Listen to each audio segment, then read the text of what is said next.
أعوذ بالله من الشيطان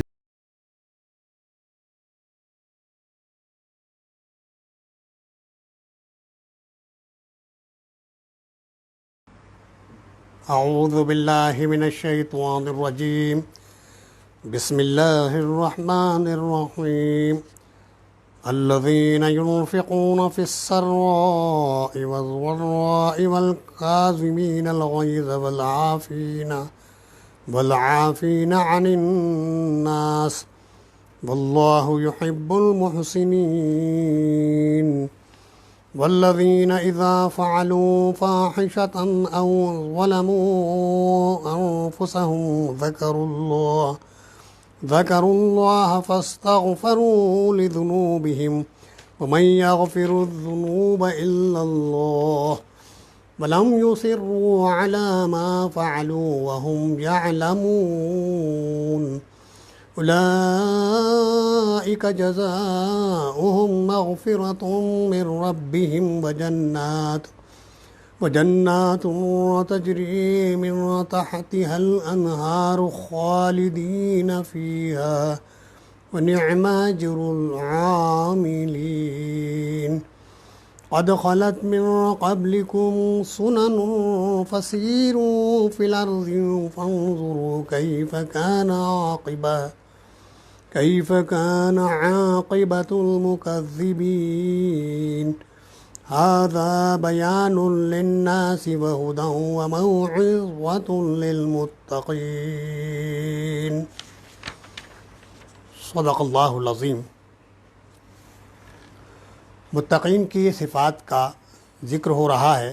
اللہ فرماتا ہے کہ متقی وہ ہیں جو خرچ کرتے ہیں خوشی میں، تکلیف میں، اور اپنے غصے پر قابو رکھتے ہیں، معاف کرتے ہیں لوگوں کو، اور اللہ چاہتا ہے نیکی کرنے والوں کو۔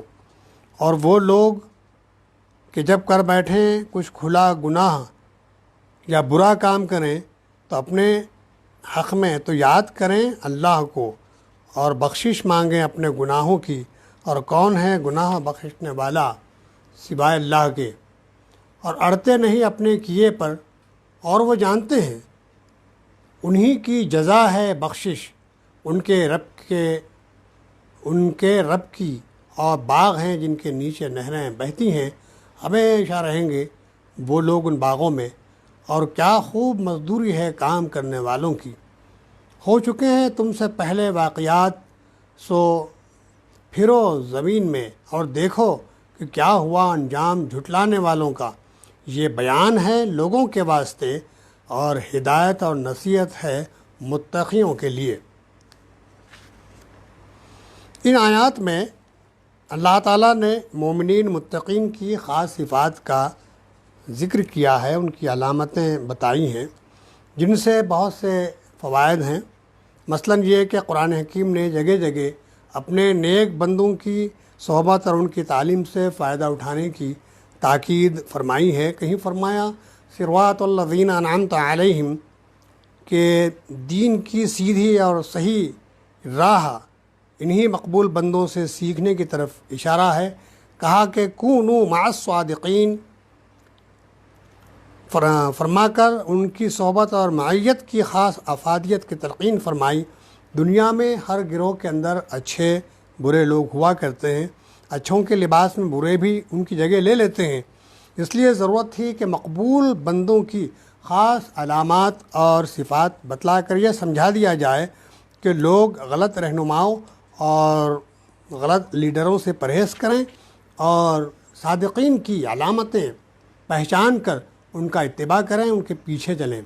مومنین متقین کی صفات اور علامات بیان فرمانے کے بعد ان کی دائمی کامیابی اور جنت کے اعلیٰ مقامات بتلا کر نیک بندوں کو خوشخبری اور برے راہوں پر چلنے والوں کے لیے نصیحت اور ترغیب کا راستہ کھولا گیا ہے۔ ان آیات کے آخر میں فرمایا ھذا بیان للناس وہدی وموعظۃ للمتقین، اسی کی طرف اشارہ ہے کہ مقبولین کی جو صفات اور علامات یہاں ذکر کی گئی ہیں اس میں ابتدائی آیات میں ان صفات کا بیان ہے جن کا تعلق انسانی حقوق اور باہمی معاشرت سے ہے۔ بعد کی آیات میں وہ صفات ہیں جن کا تعلق اللہ تعالیٰ کی عبادت اور اطاعت سے ہے، جن کو دوسرے لفظوں میں حقوق العباد اور حقوق اللہ سے تعبیر کیا جا سکتا ہے۔ متذکرہ بالا آیات میں حقوق انسانی سے متعلقہ صفات کو پہلے اور حقوق اللہ سے متعلقہ صفات کو بعد میں بیان فرما کر اس طرف اشارہ فرمایا کہ اگرچہ اصل کے اعتبار سے حقوق اللہ سارے حقوق پر مقدم ہیں، لیکن دونوں میں خاص فرق یہ ہے کہ اللہ تعالیٰ نے جو اپنے حقوق بندوں پر لازم کیے ہیں ان سے نہ اللہ تعالیٰ کا کوئی فائدہ متعلق ہے، نہ اللہ تعالیٰ کو ان کی ضرورت ہے، اور نہ ان کے ادا نہ کرنے سے اللہ تعالیٰ کا کوئی نقصان ہے۔ اس کی ذات سب سے بے نیاز، اس کی عبادت سے فائدہ خود عبادت کرنے والے کا ہے، پھر وہ رحیم و کریم بھی ہے۔ اس کے حقوق میں بڑی سے بڑی کوتاہی اور غلطی کرنے والا انسان جس وقت بھی اپنے کیے پر نادم ہوگا، شرمندہ ہوگا اور توبہ کرے گا، اس کی طرف متوجہ ہو جائے گا تو بارگاہ رحم و کرم سے اس کے سارے گناہ ایک دم معاف ہو سکتے ہیں۔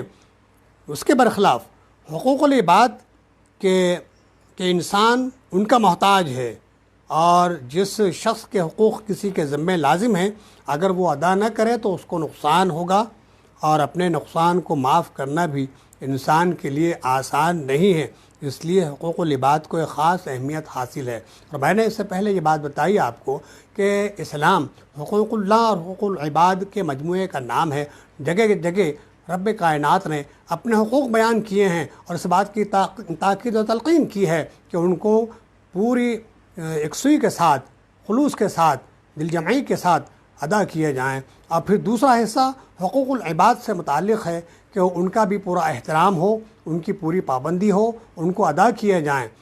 اگر آپ مستحکم اور مضبوط اور پاکیزہ معاشرہ بنانا چاہتے ہیں تو حقوق العباد کو ادا کرنا یہ بھی انتہائی ضروری ہے۔ اور پھر جیسا بات آئی ہے کہ حقوق اللہ، اس میں اگر کوتاہی ہو گئی تو رب کائنات اپنے فضل و کرم سے ان کو توبہ کے نتیجے میں، اصلاح کے نتیجے میں، پلٹنے کے نتیجے میں، رجوع اللہ کے نتیجے میں معاف بھی کر دے گا، معاف کر سکتا ہے۔ لیکن حقوق العباد میں اگر کوتاہی ہوگی، بندوں کے حقوق ادا کرنے میں اگر غفلت برتی جائے گی تو اس کے نتیجے میں جتنے لوگ متاثر ہوں گے، جتنے لوگ اس کی زد میں آئیں گے، بہرحال ان کے حقوق معاف نہیں ہوں گے اور قیامت کے دن وہ حقوق ان کو دلائے جائیں گے۔ وہ بڑی طویل حدیث ہے جس میں کہا گیا، آپ نے فرمایا کہ مفلس کون ہے؟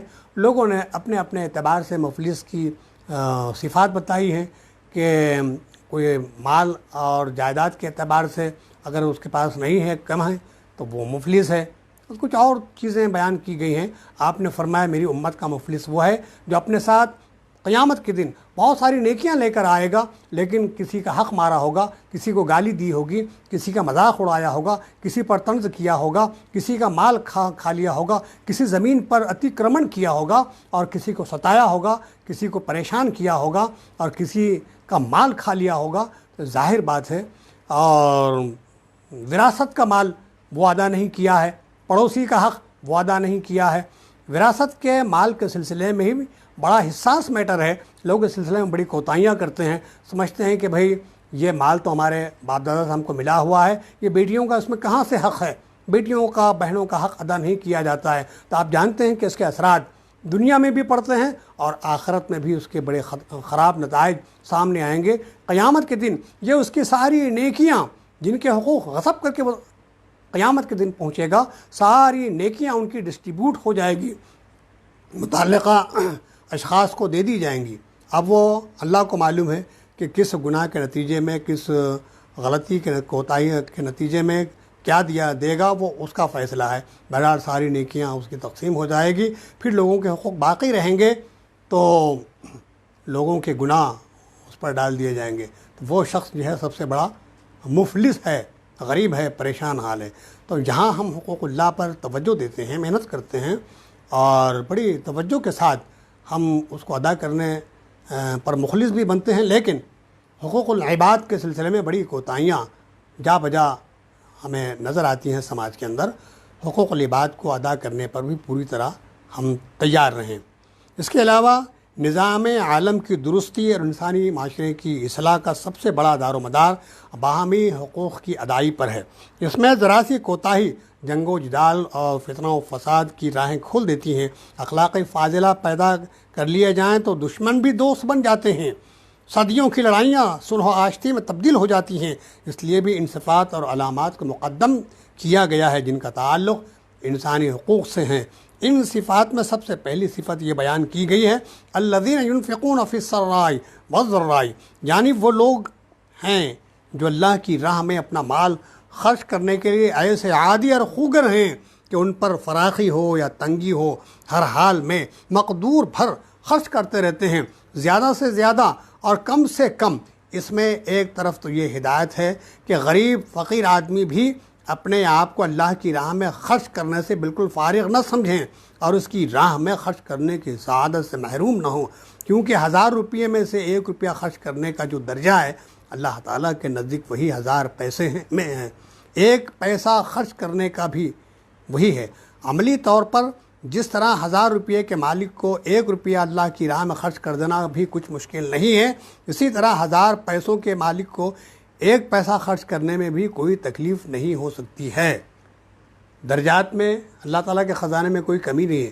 ایک آدمی بہت مالدار ہے اور وہ 2، 5، 10 ہزار روپے اللہ کی راہ میں دے رہا ہے، اور ایک آدمی بہت غریب ہے، پریشان حال ہے اور 2، 5 روپے دے رہا ہے، تو اللہ تعالیٰ بہرحال دونوں کی قدر کرے گا، دونوں کو اس کے مطابق اجر و ثواب دے گا۔ اس لیے کوئی یہ نہ سمجھے کہ میں تو غریب ہوں، مفلوق الحال ہوں، پریشان ہوں، میں کچھ قرضوں میں ڈوبا ہوا ہوں، بہت پریشان ہوں، میں کچھ نہیں کر سکتا۔ نہیں، اس کو بھی کچھ نہ کچھ اپنی حیثیت کے مطابق اللہ کی راہ میں دینا چاہیے۔ دوسری طرف یہ ہدایت دی کہ تنگی کی حالت میں بھی بقدر حیثیت خرچ کرتے رہنے سے خرچ کرنے کی مبارک خصلت اور عادت فنا نہیں ہوگی، اور شاید اللہ تعالیٰ اسی کی برکت سے فراغت اور فراخی بھی عطا فرما دیں۔ بڑا اہم مضمون ہے یہ۔ تیسری اہم چیز اس میں یہ ہے کہ جو شخص اس کا عادی ہو کہ دوسرے انسانوں پر اپنا مال خرچ کر کے ان کو فائدہ پہنچا سکے، غریبوں فقیروں کی امداد کرے، ظاہر ہے کہ وہ کبھی دوسروں کے حقوق غصب کرنے اور ان کی مرضی کے خلاف ہضم کرنے کے پاس بھی نہ جائے گا۔ اس لیے اس پہلی صفت کا حاصل یہ ہوا کہ مومنین متقین اللہ تعالیٰ کے مقبول بندے دوسرے انسانوں کو نفع پہنچانے کی فکر میں رہا کرتے ہیں، خواہ ان پر فراخی ہو یا تنگی ہو۔ حضرت عائشہ صدیقہ رضی اللہ عنہا نے ایک وقت صرف 1 انگور کا دانہ خیرات میں دیا، کیونکہ اس وقت ان کے پاس اس کے سوا کچھ نہ تھا۔ نبی کی زندگی میں، صحابہ کی زندگی میں بہرحال بڑے پیارے نمونے ہم کو ملتے ہیں۔ ایک دن کتنا اچھا نمونہ ہے کہ انگور صرف 1 پیس تھا، کوئی مانگنے والا آیا تو اس کو انہوں نے دے دیا، یہ نہیں سوچا کہ یہ سامنے والا میرے بارے میں کیا رائے قائم کرے گا، کہ جو ہے وہ دے دیے، جو ہے وہ دیے۔ بعض سلف سے منقول ہے کہ کسی وقت انہوں نے صرف 1 پیاز کا صدقہ کیا، نبی کریم صلی اللہ تعالی علیہ وسلم نے ارشاد فرمایا تم جہنم کی آگ سے اپنے آپ کو بچاؤ۔ بخاری شریف کی حدیث ہے۔ اگرچہ کھجور کا 1 ٹکڑا صدقہ دے کر ہی ہو، سائل کو خالی واپس نہ کرو، اور کچھ نہ ہو تو بکری کے پاؤں کے کھر ہی دے دو۔ تفسیر کبیر میں امام رازی نے یہ حدیث بھی نقل کی ہے کہ ایک روز رسول اللہ صلی اللہ علیہ وسلم نے لوگوں کو صدقہ دینے کی ترغیب دی، تو جن کے پاس سونا چاندی تھا انہوں نے وہ صدقہ کر دیا۔ ایک شخص کھجور کے چھلکے لایا اور کہا کہ میرے پاس اور کچھ نہیں ہے، وہی صدقہ کر دیے گئے۔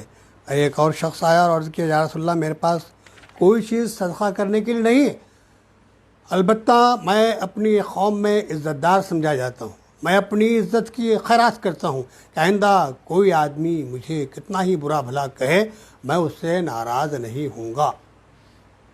رسول کریم صلی اللہ تعالی علیہ وسلم کی تعلیمات اور صحابہ کرام کے تعامل سے یہ بات بھی واضح ہو گئی کہ انفاق فی سبیل اللہ صرف مالداروں اور اغنیاء ہی کا حصہ نہیں ہے، غریب فقیر محتاج بھی اس صفت کے حامل ہو سکتے ہیں کہ اپنی اپنی مقدرت کے موافق اللہ کی راہ میں کچھ خرچ کر کے اس عظیم صفت کو حاصل کریں۔ اور یہاں یہ بات بھی قابل غور ہے کہ قرآن کریم نے اس جگہ ینفقون کا تو ذکر فرمایا کہ وہ لوگ تنگی اور فراخی ہر حال میں فی سبیل اللہ خرچ کرتے ہیں، یہ متعین نہیں فرمایا کہ کیا خرچ کرتے ہیں۔ اس کے عموم سے معلوم ہوتا ہے کہ اس میں صرف مال اور دولت ہی نہیں بلکہ ہر خرچ کرنے کی چیز داخل ہے۔ مثلا جو شخص اپنا وقت اللہ کی راہ میں دے سکتا ہے، اپنی صلاحیت اللہ کی راہ میں لگا سکتا ہے، اپنی محنت اللہ کی راہ میں لگا سکتا ہے، وہ بھی اس انفاق کی صفت سے موصوف کیا جائے گا۔ اس حدیث سے اسی بات کی طرف اشارہ ہے کہ آدمی کے پاس جو کچھ ہے وہ اللہ کے لیے، اللہ کے دین کے لیے، بندوں کے کام آنے کے لیے اس کو خرچ کرے۔ مثال کے طور پر کسی کے پاس دینے کو کچھ نہیں ہے اور ایک ضرورت مند اور مستحق شخص آ گیا، اس نے اپنا پرپوزل آپ کے سامنے رکھ دیا۔ اب آپ کی تو حیثیت نہیں ہے کہ اس کا پرپوزل آپ جو ہیں مان کر اس کو دیں، لیکن آپ کی شخصیت کے اثرات ہیں، ملاقاتی لوگ ہیں، 10 15 20 لوگ آپ کا احترام کرتے ہیں، آپ کی بات کو اہمیت دیتے ہیں، تو آپ جو ہے اشارہ کر کے کسی کو متوجہ کر کے لوگوں سے دلوائیں۔ ظاہر بات ہے آپ نے کچھ نہیں کیا، آپ نے کچھ نہیں دیا، لیکن لوگوں کو آمادہ کیا ہے، لوگوں کو تیار کیا ہے، لوگوں نے اپنے اپنے طور پر آپ پر اعتماد کرتے ہوئے اپنی رقومات آپ کے حوالے کی، تو یقیناً ایک انفاقی فی سبیل اللہ میں اس کا بھی شمار ہوگا کہ دینے والے تو دے رہے ہیں، ان کا اجر و ثواب محفوظ ہے، لیکن جو شخص اس میں اسٹرگل کر رہا ہے، محنت کر رہا ہے، توجہ دلا کے لوگوں کو مال دینے پر آمادہ کر رہا ہے، تو یقیناً ان کے خرچ کرنے میں اس کا بھی حصہ ہے۔ تو جو لوگ غریب ہیں وہ لوگوں کو آمادہ کریں، اللہ کی راہ میں خرچ کرنے پر ابھاریں۔ تو جو لوگ ان کے ابھارنے کی وجہ سے، ان کے آمادہ کرنے کی وجہ سے لوگ خرچ کریں گے، ان کا اجر و ثواب بھی اللہ تعالیٰ کے ہاں محفوظ ہے، اس کے خزانے میں کوئی کمی نہیں ہے۔ صرف یہ دیکھا جائے گا کہ آپ کس دم داعیے جذبے اور ارادے سے کام کرتے ہیں اور کیا کیفیت ہے آپ کی، کتنے مخلص ہیں آپ اور کتنے جو ہے اللہ کے دین کو غالب کرنے کا جذبہ اپنے اندر رکھتے ہیں، اس کیفیت کی جو ہے قدر ہوگی۔ یہ بھی ہے کہ یہ وہ حالتیں ہیں جن میں عادتاً انسان اللہ کو بھول جاتا ہے، تنگی اور فراخی دونوں حالتوں میں اللہ کو بھول جاتا ہے۔ جب مال و دولت کی فراوانی ہو تو عیش میں خدا کو بھول جاتا ہے۔ اسی لیے قرآن میں ایک جگہ کہا گیا کہ مسلمانوں یہ مال اور یہ اولاد کہیں تم کو اللہ کی یاد سے غافل نہ کر دے۔ جو لوگ ایسا کریں گے آخرت میں بہرحال ان کے لیے خسارہ ہوگا، اور جب تنگی اور مصیبت ہو تو بسا اوقات اس کی فکر میں رہ کر اللہ سے غافل ہو جاتا ہے۔ اس آیت میں اس طرف بھی اشارہ کر دیا کہ اللہ کے مقبول بندے وہ ہیں جو نہ عیش میں خدا کو بھولتے ہیں، نہ مصیبت اور تکلیف میں خدا کو بھولتے ہیں۔ ظفر شاہ کا شعر ہے کہ ظفر آدمی اس کو نہ جانیے گا، خواہ کتنا ہی صاحب فہم و ذکا، جسے عیش میں یاد خدا نہ رہی، جسے تیش میں خوف خدا نہ رہا۔ اس کے بعد ان کی خاص صفت اور علامت یہ بتلائی گئی ہے کہ اگر ان کو کسی ایسے شخص سے سابقہ پڑے جو ان کو اذیت اور تکلیف پہنچائے تو وہ غصے میں مشتعل اور مغلوب نہیں ہو جاتے، غصے کے مقتضا پر عمل کر کے انتقام نہیں لیتے۔ پھر صرف یہی نہیں کہ انتقام نہ لیں بلکہ دل سے بھی معاف کر دیتے ہیں، اور پھر اسی پر بس نہیں کرتے بلکہ تکلیف دینے والے کے ساتھ احسان کا معاملہ کرتے ہیں۔ اسی ایک صفت میں گویا 3 صفتیں شامل ہیں: اپنے غصے پر قابو رکھنا، تکلیف دینے والے کو معاف کرنا، پھر اس کے ساتھ احسان کا سلوک کرنا۔ ان تینوں چیزوں کو اس آیت میں بیان فرمایا۔ وَالْكَاظِمِينَ الْغَيْظَ وَالْعَافِينَ عَنِ النَّاسِ وَاللَّهُ يُحِبُّ الْمُحْسِنِينَ، یعنی وہ لوگ جو اپنے غصے کو دبا لیتے ہیں، لوگوں کا قصور معاف کر دیتے ہیں، اللہ تعالیٰ احسان کرنے والوں کو پسند کرتا ہے۔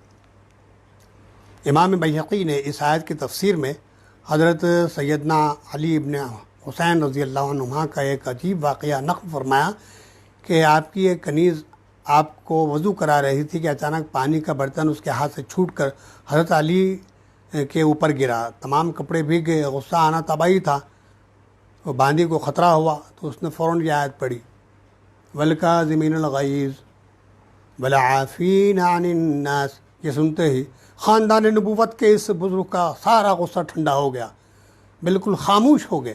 اس کے بعد کنیز نے آیت کا دوسرا حصہ پڑھا والعافین عن الناس، تو فرمایا کہ میں نے تجھے دل سے بھی معاف کر دیا۔ کنیز بھی ہوشیار تھی۔ اس کے بعد اس نے تیسرا جملہ بھی سنا دیا واللہ یحب المحسنین، جس میں احسان اور حسن سلوک کی ہدایت ہے۔ حضرت علی نے یہ سن کر فرمایا کہ جا، میں نے تجھے آزاد کر دیا۔ یہ ہے معیار۔ اور دیکھیے اس وقت باندیوں اور غلاموں میں بھی قرآن مجید کو پڑھنے، سمجھنے، اس کے پیغام کو اخذ کرنے اور اس کی تعلیم کو اپنی زندگی میں لانے کا کیا معیار تھا، کس ترتیب سے دیکھیے اس خاتون نے اپنے مضمون کو پیش کیا، اور وہ محترم بھی بہر آمدہ اور تیار ہو گئے کہ میں نے معاف کر دیا اور میں نے تجھے آزاد کر دیا۔ لوگوں کی خطاؤں اور غلطیوں کو معاف کر دینا انسانی اخلاق میں ایک بڑا درجہ رکھتا ہے، اور اس کا ثواب آخرت میں نہایت اعلیٰ ہے۔ حدیث میں نبی کریم صلی اللہ علیہ وسلم کا ارشاد ہے کہ قیامت کے دن اللہ تعالیٰ کی طرف سے منادی ہوگی کہ جس شخص کا اللہ تعالیٰ پر کوئی حق ہے وہ کھڑا ہو جائے، تو اس وقت وہ لوگ کھڑے ہوں گے جنہوں نے لوگوں کے ظلم و جور کو دنیا میں معاف کیا ہوگا۔ ایک حدیث میں جو شخص یہ چاہے کہ اس کے محلات جنت میں اونچے ہوں، اس کے درجات بلند ہوں، اس کو چاہیے کہ جس نے اس پر ظلم کیا ہو اس کو معاف کر دے، اور جس نے اس کو کبھی کچھ نہ دیا ہو اس کو بخشش اور ہدیہ دیا کرے، اور جس نے اس سے ترک تعلقات کیا ہو یہ اس سے ملنے میں پرہیز نہ کرے۔ قرآن کریم نے دوسری جگہ اس سے زیادہ وضاحت سے برائی کرنے والوں کے ساتھ احسان کا اور خلق عظیم کی تعلیم دی ہے، اور یہ بتلایا کہ اس کے ذریعے دشمن بھی دوست ہو جاتے ہیں۔ قرآن میں ہے سورہ حامیم سجدہ میں ادفع باللتی ہی احسن فاذا الذی بینک وبینہ عداوۃ کأنہ ولی حمیم، برائی کی مدافعت بھلائی اور احسان کے ساتھ کرو تو جس کے ساتھ دشمنی ہے وہ تمہارا گہرا دوست بن جائے گا۔ اللہ تعالیٰ نے رسول کریم صلی اللہ علیہ وسلم کی اخلاقی تربیت بھی اسی اعلیٰ پیمانے پر فرمائی۔ آپ کو یہ ہدایت دی گئی کہ جو شخص آپ سے قطع تعلق کرے آپ ان سے ملیں، اور جو آپ پر ظلم کرے آپ اس کو معاف کریں، اور جو آپ کے ساتھ برائی کرے آپ اس پر احسان کریں۔ دونوں اعمال جو ہے ضدان ہیں، ایک دوسرے کی ضد ہے۔ جو آپ سے تعلق توڑے اس سے آپ اپنے تعلق کو جوڑیں، جو آپ پر ظلم کرے آپ اس کو معاف کریں، جو آپ کے ساتھ برائی کرے، غلط سلوک کرے آپ اس پر احسان کریں۔ رسول کریم صلی اللہ علیہ وسلم کی تو بڑی شان ہے، آپ کی تعلیمات کی برکت سے یہی اخلاق اور اوصاف آپ کے خدام میں بھی اللہ تعالیٰ نے پیدا فرما دیے تھے، جو اسلامی معاشرے کا ترہ امتیاز ہے۔ صحابہ و تابعین اور اسلاف امت کی تاریخ اس قسم کے واقعات سے لبریز ہے۔ امام اعظم ابو حنیفہ رحمۃ اللہ علیہ کا ایک واقعہ ہے کہ ایک شخص نے بھرے بازار میں امام اعظم کی شان میں گستاخی کی، گالیاں دیں۔ حضرت امام اعظم نے غصے کو ضبط فرمایا اور اس کو کچھ نہیں کہا۔ گھر واپس آنے کے بعد ایک خوان میں کافی درہم و دینار رکھ کر اس شخص کے گھر تشریف لے گئے۔ دروازے پر دستک دی، یہ شخص باہر آیا تو اشرفیوں کو یہ خوان اس کے سامنے یہ کہتے ہوئے پیش فرمایا کہ آج تم نے مجھ پر بڑا احسان کیا، اپنی نیکیاں مجھے دے دیں، میں اس احسان کا بدلہ کرنے کے لیے یہ تحفہ پیش کر رہا ہوں۔ امام کے اس معاملے کا اس کے قلب پر ایسا اثر ہونا ہی تھا، آئندہ کو اس بری خصلت سے ہمیشہ کے لیے توبہ کر لیا۔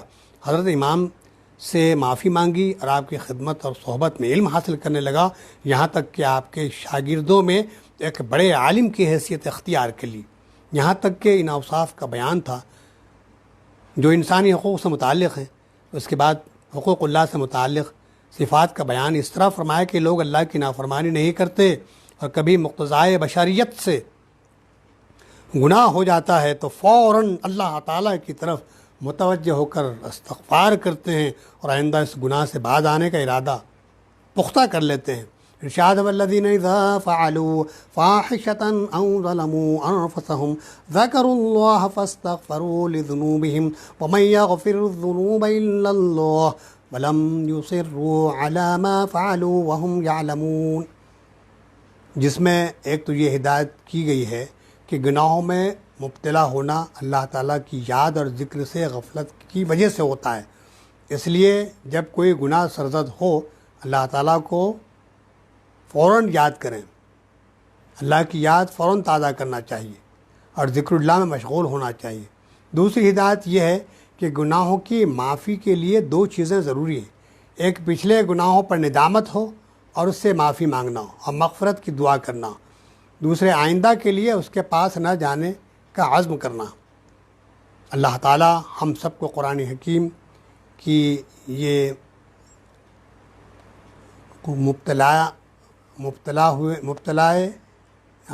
اللہ تعالیٰ ہم سب کو قرآن کریم کے بتلائے ہوئے اخلاق فاضلہ نصیب فرمائے، اللہم آمین۔ اور اس سلسلے میں ایک بات یہ بھی ہے کہ توبہ کرنا یہ آدمیت کا شیوا ہے، یہ انسانیت کا تقاضا ہے۔ انسان ہونے کے ناطے بہرحال اس کو رجوع کرنا چاہیے، اللہ کی طرف پلٹنا چاہیے۔ شیطان کی خصلت یہ ہوتی ہے کہ جب اسے غلطی ہوتی ہے تو وہ توبہ نہیں کرتا ہے۔ ہمارے سامنے حضرت آدم اور ابلیس کا واقعہ ہے۔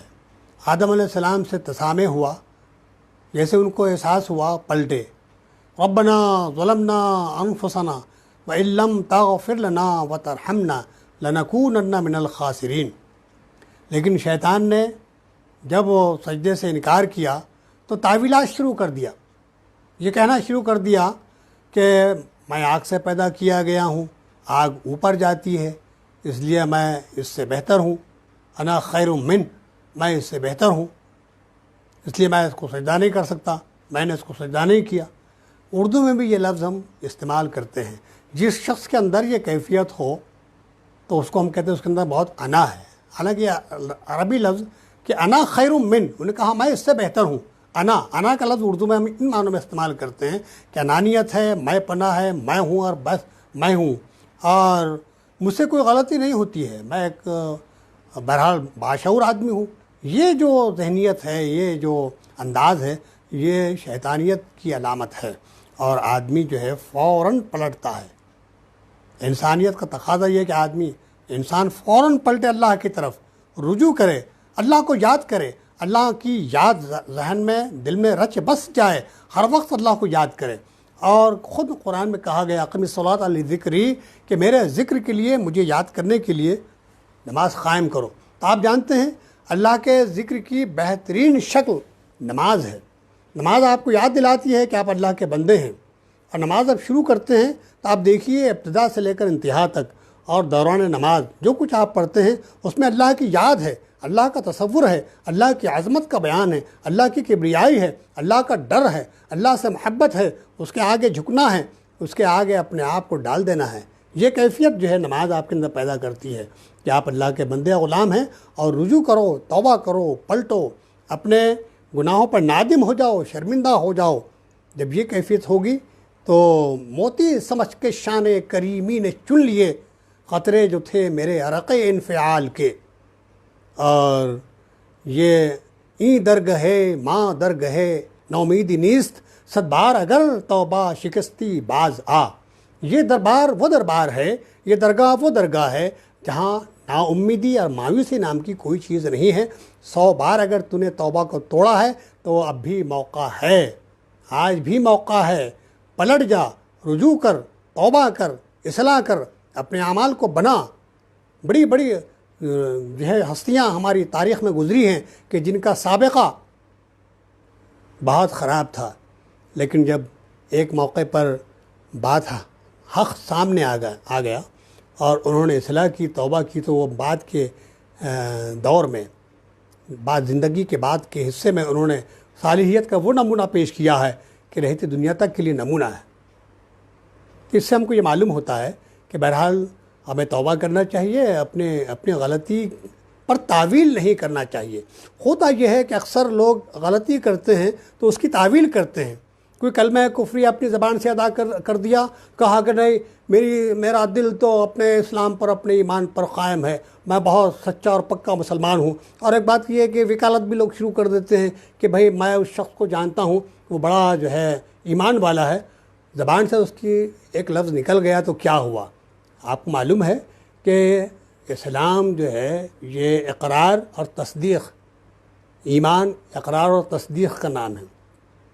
اپنی زبان سے کوئی ایسا لفظ نکلنے نہ پائے جو ایمان اور اسلام کے خلاف ہو، کیونکہ اسی سے لوگ سمجھتے ہیں کہ یہ مسلمان ہے۔ جب آدمی اپنی زبان سے اقرار کرتا ہے کلمے کا تو اس کے مسلمان ہونے کا لوگ اقرار کرتے ہیں۔ تو یہ حقیقت ہے کہ یہ لوگوں کے فیصلے کرنے کی گنجائش اس میں رہتی ہے کہ آپ اگر ایمان کا اقرار کرتے ہیں تو لوگ بھی آپ کے ایمان کا اقرار کرتے ہیں، اور اگر کوئی ایک ایسا لفظ جو آپ کی زبان سے ایمان اور اسلام کے خلاف نکل گیا، اللہ کی شان میں گستاخانہ نکل گیا، رسول کی شان میں گستاخی کا کوئی لفظ نکل گیا، تو ظاہر بات ہے اسی بنیاد پر فیصلہ ہوگا۔ اس لیے اس کی تعویل نہ کرتے ہوئے آدمی رجوع کرے، پلٹے اور توبہ کرے کہ ہاں مجھ سے بہرحال غلطی ہو گئی ہے، مجھے ایسا نہیں کہنا چاہیے تھا۔ لیکن ہم دیکھتے ہیں کہ اکثر لوگ اپنے گناہوں اور اپنی غلطیوں کی تعویل کرتے ہیں، پلٹتے نہیں ہیں، توبہ نہیں کرتے ہیں۔ اور وکالت کرنے والے جو لوگ رہتے ہیں چمچے قسم کے، وہ بھی جو ہے تعویل کرتے رہتے ہیں، اپنی دوستی کو نبھاتے ہیں۔ مناسب بات نہیں ہے۔ اللہ سے رجوع ہو، توبہ کریں، اصلاح کریں اور اللہ کو یاد کریں تو اللہ تعالیٰ تمہارے گناہوں کو معاف کر دے گا۔ اس کے بعد دیکھیے جیسا مضمون آیا ہے کہ ھذا بیان للناس وموعظۃ للمتقین، یہ لوگوں کے لیے بیان ہے، کھول کر واضح طور پر اپنے مضامین کو کھول کر بیان کرنے والی کتاب ہے، اور پھر اس میں متقیوں کے لیے نصیحت ہے، پرہیزگار لوگوں کے لیے نصیحت ہے۔ جو لوگ اللہ سے ڈرتے ہیں، پرہیزگاری اختیار کرتے ہیں، ان کے لیے اس کتاب کے اندر نصیحت ہے، ہدایت ہے، معزت ہے، بشارت ہے، خوشخبری ہے۔ بہرحال یہ ساری خوبیاں جو بیان کی جا رہی ہیں، اللہ تعالیٰ اس کا ہمیں حامل بنائے۔ ابن کثیر میں بھی بڑی تفصیل سے گناہوں پر معافی مانگنے سے متعلق، توبہ کرنے سے متعلق مضامین ہیں۔ وقت اتنا ہے نہیں، آیتیں جو ہے پوری ہو گئی ہیں۔ انشاءاللہ کل دوسرے عنوان پر تذکیر پیش کی جائے گی۔ اللہ سے دعا کرتا ہوں کہ جو کچھ ہم یہ پورے رکوع کی روشنی میں سمجھ سکے ہیں، پڑھ چکے ہیں، اللہ تعالیٰ اس کے معیار پر اترنے کی ہمیں توفیق عطا فرمائے، اور وہ قوت و صلاحیت دے کہ ہم اس کو غالب کرنے، اس کو نافذ کرنے، اس کو عام کرنے کی بھی ہم کوشش کریں۔ اس میں تقوی کی صفات ہیں، اور سود سے بچنے کی بات ہے، اطاعت رسول اور اللہ کی اطاعت کا حکم ہے، اور جنت کی طرف اور اللہ کی مغفرت کی طرف دوڑنے کی بات ہے۔ تو ایسے لوگ جو اس معیار پہ اترتے ہیں، آخر میں وہی بات کہی گئی ہے کہ اللہ کی طرف سے ان کی مغفرت ہے اور جنت ہے، اور اللہ تعالیٰ ان کو معاف کرے گا۔ بہرحال اللہ ہمیں اس معیار پہ اترنے کی توفیق عطا فرمائے۔ وآخر دعوانا ان الحمد للہ رب العالمین۔